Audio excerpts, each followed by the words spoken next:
Today we'll be continuing our study of Titus 2, 4, and 5's instruction that we love our children, this time with regard to implementing one of the simplest principles of child training.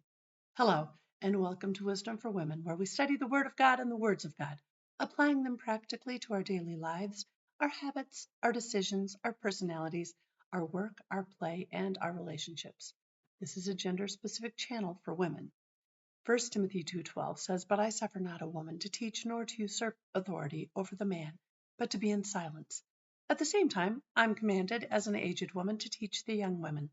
In light of that, let me make it clear that if you are a man viewing this episode, you should know that my teaching is not directed toward you.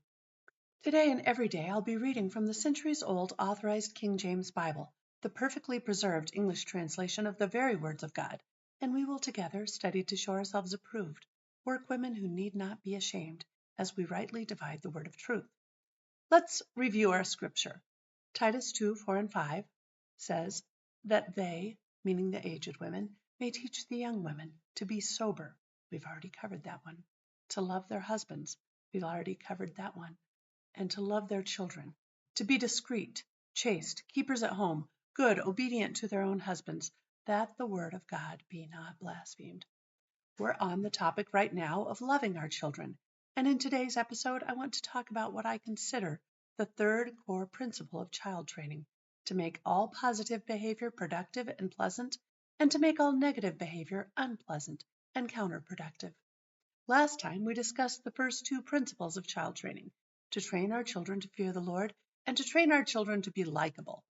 This is a cumulative study, so if you haven't seen that episode, I would recommend that you do so now. I will link it in the description below. This third principle, making all negative behavior counterproductive and unpleasant, will make that second one, raising likable children, much easier. Michael Pearl, author of To Train Up a Child, repeatedly has stated that making negative behavior counterproductive is one of the most important features of child training. I would encourage those of you who are mothers to read To Train Up a Child and the companion volumes, The Joy of Training, numbers 1, 2, and 3. I don't agree with everything in these books, but the vast majority of the content is sound advice for mothers and will be quite helpful for those who are struggling with understanding training. I will link these books in the description below, and I'll also link the website No Greater Joy, which has hundreds of articles on all sorts of family-related subjects, especially marriage and child training. Let's talk about making all negative behavior counterproductive and unpleasant. This may be the easiest way to train your child from infancy, and it will certainly be the least painful for both of you. If you want to avoid as much chastening of older children as possible, then start making all negative behavior counterproductive from the get-go. In order to do this, you're going to have to be alert, Mama. You cannot be distracted by your phone, or the TV, or the computer, or friends. Because every time your baby displays an attitude or action that you do not want, you will need to ask yourself, what is my child hoping to achieve by this behavior? And then you'll need to make certain that the child does not and cannot achieve that goal through his negative behavior. What might this look like? Well, let's just take the example of the 2-year-old boy who whines for a drink or a snack or to be picked up, or to have a toy, or any of the myriad things a 2-year-old could whine for. This easily applies to a girl, but for ease of repeated pronouns, we'll just say we're dealing with a boy, and you can make the switch in your own mind if you're dealing with your daughter instead. So let's say you're sitting at the table, enjoying a meal, and little Johnny begins to whine for his sippy cup of milk. Nothing wrong with Johnny's wish for a drink, but his method of getting that drink is neither polite nor mannerly. Remember from last time, our second principle of child training is that we want to raise children we actually like, and we generally like polite, mannerly people who don't whine. So you, the mother, don't want him to think that he gets his sippy cup as a reward for whining. So you do not hand him the cup until he acts nicely and in a low, pleasant, non-whiny voice. You can say something simple like, "No whining, ask Mama nicely." Do not touch his sippy cup. If he ramps up the whining, then you can have a small rod at the table. I often use the handle end of a fly swatter, and you could give a little flick of that on his leg while calmly repeating, "No whining, ask Mama nicely." That would be the application of the rod plus reproof. Proverbs 29:15 explains it thus: "The rod and reproof give wisdom, but a child left to himself bringeth his mother to shame. This application of the rod is what the Bible calls chastening. Webster's defines the term chasten as to inflict pain for the purpose of reclaiming an offender. When we apply the rod during the training of our children, we are chastening them, and this is right and proper.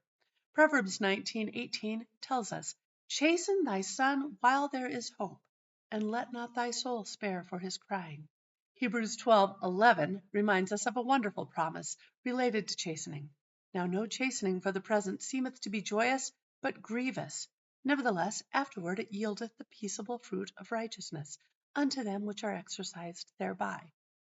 Okay, so we've given Johnny a swat from the rod, and we followed it with our reproof. No whining, ask Mama nicely. At this point, he may have enough wisdom and self-control that he can stop the whine and fuss and can either politely sign or say please, or may I please have a drink, in a pleasant, low voice. Do not force him to say please if he is unable to yet, but make sure his manner and the inflection of his voice is not whiny at all before you hand him his drink.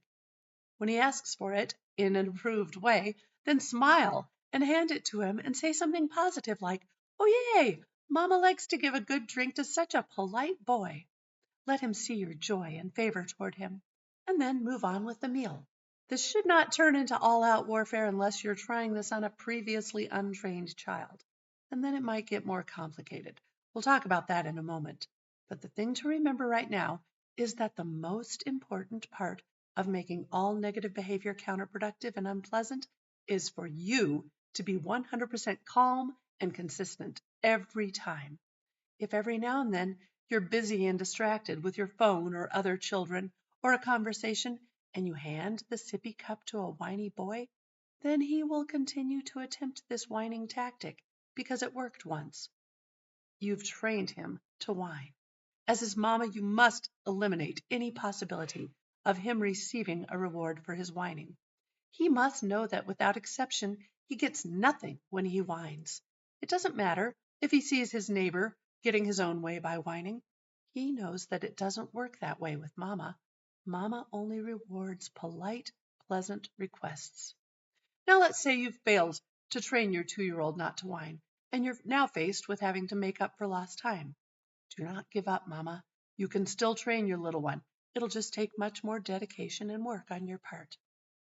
First, you need to establish the rule, no whining for anything. Then you need to start seeking out different scenarios in Johnny's young life in which he consistently has been able to achieve his goals through whining. You might notice that he whines when he has a wet diaper, and that your normal response is to attend to a diaper change in response to his whine. Nothing wrong with him wanting a clean diaper, but his method of achieving that goal leaves a lot to be desired.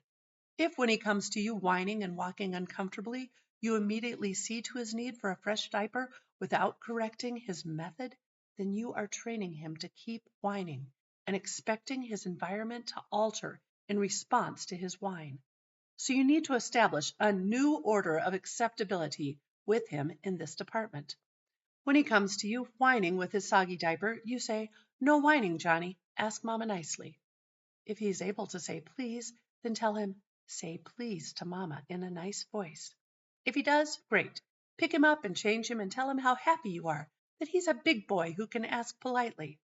If he doesn't say please in a nice voice, then you may need to show him how. Look him in the eyes and tell him, "Say please, Mama." Smile while you're doing this so he knows this is a fun, positive behavior you're encouraging. If he whines or starts a tantrum in response, then you're dealing with a child who already has the seeds of rebellion in his little heart and who will need some external pressure, probably from your little rod, the rod of correction, applied to him quickly and without any anger or frustration on your part. Mothers, this must not degenerate into an open battle for supremacy. You are the boss here, by default.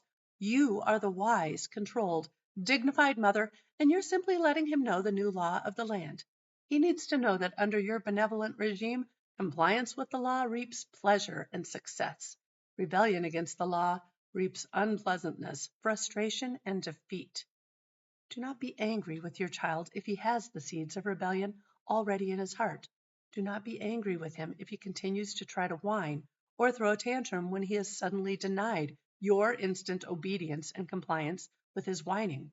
After all, Mama, you trained him in these behaviors. Remember, my sisters and daughters, all mothers are training all the time. Most mothers simply don't want to acknowledge it. The important thing in regaining ascendancy to your proper place as lawgiver and enforcer in the home is that you are calm and exude affection and pleasantness toward your child throughout this process. He needs to know all the way down to his core that you like him.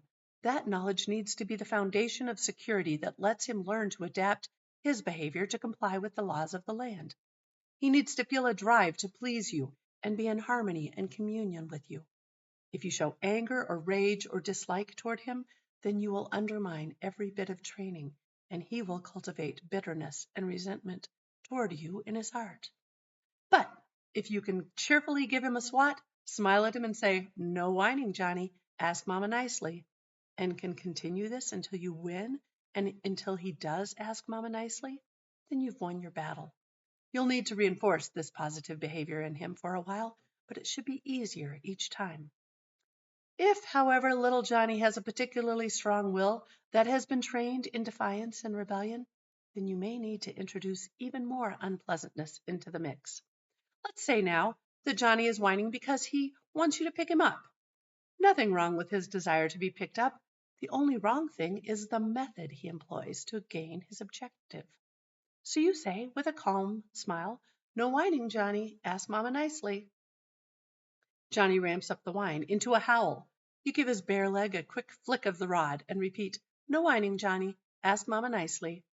His howls transition into a rage-filled scream at you for thwarting his desire to be picked up. Well, you can simply continue to administer swats and repeat, "No whining, Johnny. Ask Mama nicely." Or you might choose to escalate the discomfort on your terms. Maybe you have some particularly nasty substance on hand, like clove oil, for just such behaviors. Clove oil in the mouth will not damage your child at all. It's just really unpleasant. So at this point, you could say, still with a calm and slightly amused air, "Oh dear, I think I might have to use the yucky oil for nasty screams like that."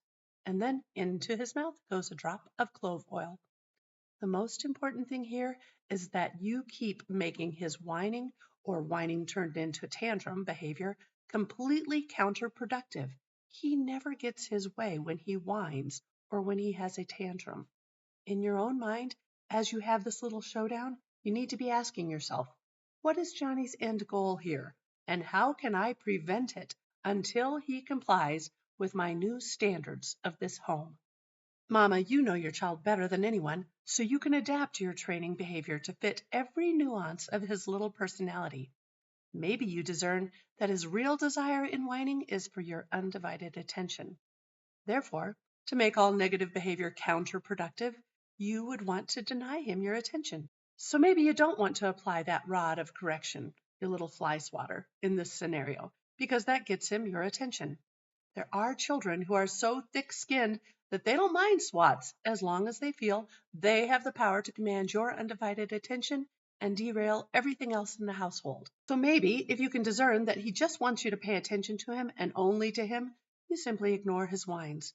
You just go about household tasks, occasionally sighing in an amused and pleasant way. "Too bad Johnny whines so much. It'd be fun to give him attention if he asked me nicely," but otherwise ignoring him. If he latches onto your leg, you could simply get out his car seat from the car, set it in the corner of the room, and without any negative emotion, but with no-nonsense strength, strap him into the seat, never talking to him or even making eye contact with him while he whines and screams. Then go back about your business, ignoring his whining. When there's a break in his whining, you might again sigh and say, "Maybe Johnny can ask me to pick him up nicely now. That would be so fun." The minute he stops his whine and asks nicely, you smile into his eyes and say, "Oh, Johnny, I'd love to pick you up. You asked Mama politely. Yay for Johnny." Maybe you could make a game of it so that Johnny knows this training is fun. Once you pick him up and tickle him, get him a drink or spin him around, you say, "Okay, Johnny, let's try that again." And with a smile, you set him back in the car seat. Maybe he whines from force of habit. So you look the other way and sigh and say, "I wish Johnny could ask me nicely." Chances are he does. And you pick him up and shower him with delight. If you've neglected Johnny's training in the past and he's just learning this lesson for the first time, you might need to repeat it several times for it to sink in. Training your little Johnny will cause him to love you and want to make you happy. It will make him likable, lovable, and delightful, even to others outside your family. Children at their core want and even crave boundaries and security, and your consistent training of them in likableness and pleasantness will give them boundaries in their behavior and security in your affection. If you train your children, they will respond with love and devotion. Proverbs 29:17 says, "Correct thy son, and he shall give thee rest. Yea, he shall give delight unto thy soul." This is 100% true, my sisters and daughters. If you are tired and you need rest, Mama, then correct thy son or thy daughter. If your soul is sad and depressed, then correct thy son or thy daughter. It will give you rest. It will give delight unto thy soul. You will be delighted and rested, and your child will love you and want to please you. Over the years, I have had the opportunity to witness the quick effects of training, even on children who were not my own. On one occasion, a few years ago, a young couple and their 5-year-old son came over to our home. This little boy was truly the terror of the neighborhood. In fact, when we moved into the neighborhood, other neighbors came to us and warned us about him. This poor little uncorrected, untrained boy lived on Cheetos and Orange Crush and spent his days playing violent video games and causing trouble wherever he could. He was a wild and unrestrained 5-year-old and had never complied with anything his parents asked for. And now he and his folks were visiting my lovely home. My nearly grown children, my husband and I, and this hapless couple were all sitting in the yard visiting while little Charlie ran around like a little wild thing. He was doing no harm, so I didn't worry about it for a bit. But then he noticed my little ornamental pond with the pretty waterfall. I had just weeded around the edges of the pond and applied a thick layer of chipped mulch all around the perimeter. Well, Charlie couldn't resist that. He ran over to the pond and started kicking the wood mulch into the pond. The clean, glassy surface suddenly was covered in chips of wood floating around. My nearly grown kids knew I was going to have none of that, and they all sort of raised their eyebrows and wondered, "Oh boy, what's Mom going to do?" I walked over to Charlie and said, "No kicking the mulch." He glared at me defiantly and kicked more mulch into the pond. I picked him up and repeated, "No kicking the mulch. Can you be a good boy, Charlie?" while walking back to the group. Charlie arched his back, kicked his feet, punched me, and turned his little 5-year-old face to mine and screamed, "Never!" I ignored him, but continued holding him on my lap with an iron grip. He struggled and screeched. I ignored him. When he paused for breath, I said to his mother, "Would you care if I had a little training session with Charlie, just like I did it with my own kids when they were little?" Charlie's parents looked at me as if they didn't think it would work, but they said, "Go for it, we'll watch." One of my sons ran into the house and grabbed a fly swatter and brought it to me. Charlie was still arching his back and screaming, trying to wrench his way off my lap. Occasionally, I would ask him, "Are you going to be a good boy, Charlie?" And he would look into my face and scream, "Never!" as loudly as he could. The next time he did that, I swatted his bare leg with the handle of the fly swatter. Just a quick, stinging flick. I smiled and asked him again with pleasantness, "Are you going to be a good boy, Charlie?" and kept right on holding his writhing, defiant form with impassive coolness while he responded, "Never!" Every time he yelled "Never!" at me, I'd swat him again and repeat the question and answer session.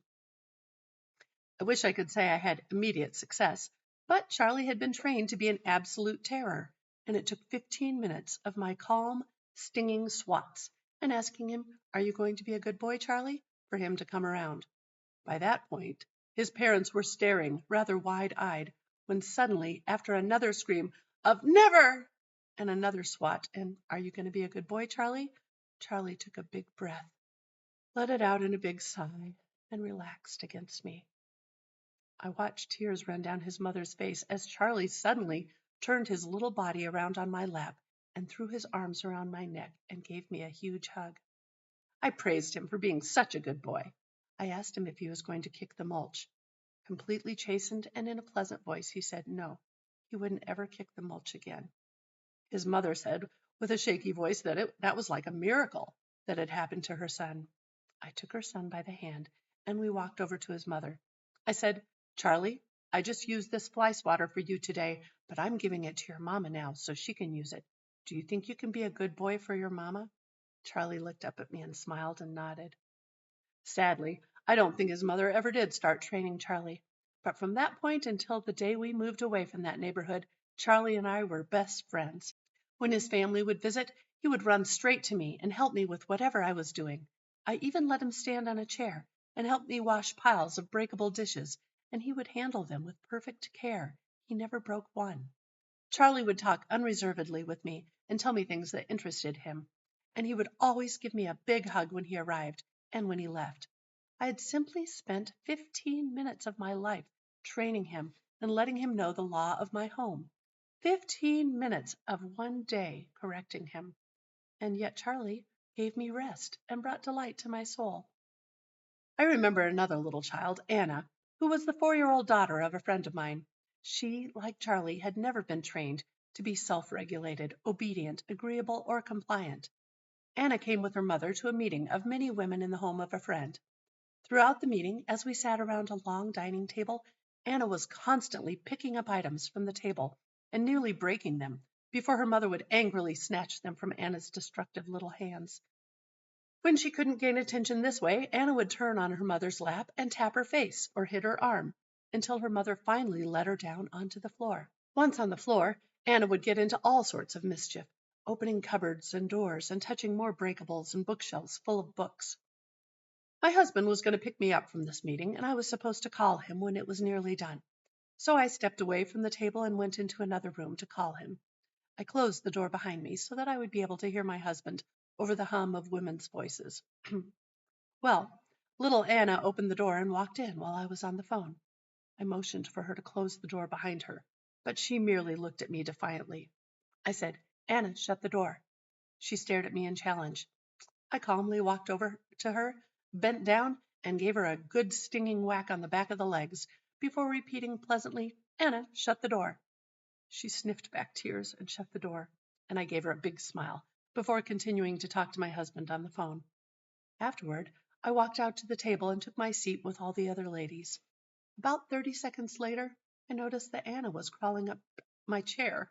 I set her on my lap almost without thinking. Then she turned around, got on her knees on my lap, and whispered in my ear, "Can you please take me to live at your house?" Here was a little girl who was desperate for training, who wanted boundaries, and the pleasantness, the direct correction, and the smile of friendship. And after me spending only a few short seconds showing that to her, she was ready to come and live at my house. How many of your children are, like Charlie and Anna, hungry for this training, this peaceable fruit of righteousness, my sisters and daughters in the Lord? How many of you mothers are hungry for rest and delight in your soul? Can you drop the distractions, the phone, the TV, the book, the computer, and can you focus on training your children in the nurture and admonition of the Lord? Can you take some time to think about them individually and assess their motivations and desires in each scenario so that you can appropriately make all negative behavior counterproductive and unpleasant, and all positive behavior productive and pleasant? This is a full-time, all-in job you've been given by the Lord, my sisters and daughters. Do not neglect this step of training your little ones. They need it, and in my experience, they desperately want it. We are training our children to fear the Lord. We are training our children to be likable. And we are training our children into positive behavior that is both productive and pleasant. Join me next time, my sisters and daughters, as we discuss the fourth principle of child training, training our children to honor their earthly fathers.